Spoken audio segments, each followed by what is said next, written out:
In today's video, I'm going to teach you how to recover deleted documents in Grammarly, an easy way to get back those documents you thought were lost forever. If you've accidentally deleted a document or find yourself needing to restore something you worked hard on, don't worry. This process is straightforward and only takes about 5 minutes. So let's dive in and walk through these simple steps together. First, you'll want to open your web browser and navigate to the Grammarly website. Once you're there, look for the Get Grammarly button and click on it. This will lead you to the sign-in page if you already have an account. Now, if you already have a Grammarly account, just click on I have an account, or you can select login to proceed toward accessing your dashboard. Next, go ahead and type in your email address associated with Grammarly.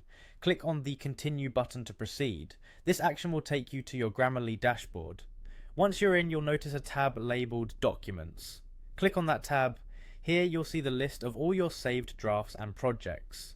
For illustration purposes, let's say you want to delete a document. Just click on the document in question. If you've accidentally deleted it, no need to panic. You can immediately click on the undo button. This is a handy feature for those fleeting moments of regret when you realize a mistake has been made. If you missed the chance to use the undo option, don't worry. There's another way to retrieve your lost document.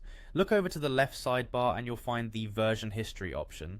By clicking on version history, you'll be able to see previously saved versions of your documents, including those that were deleted. Select the deleted document from this list to recover it.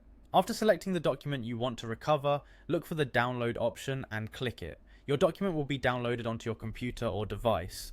Once the download is complete, open up a new document in Grammarly or your preferred word processor.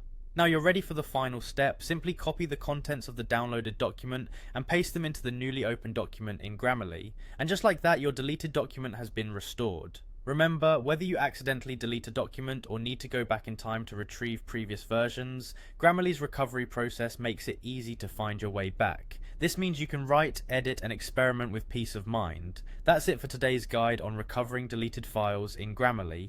Thanks for joining me and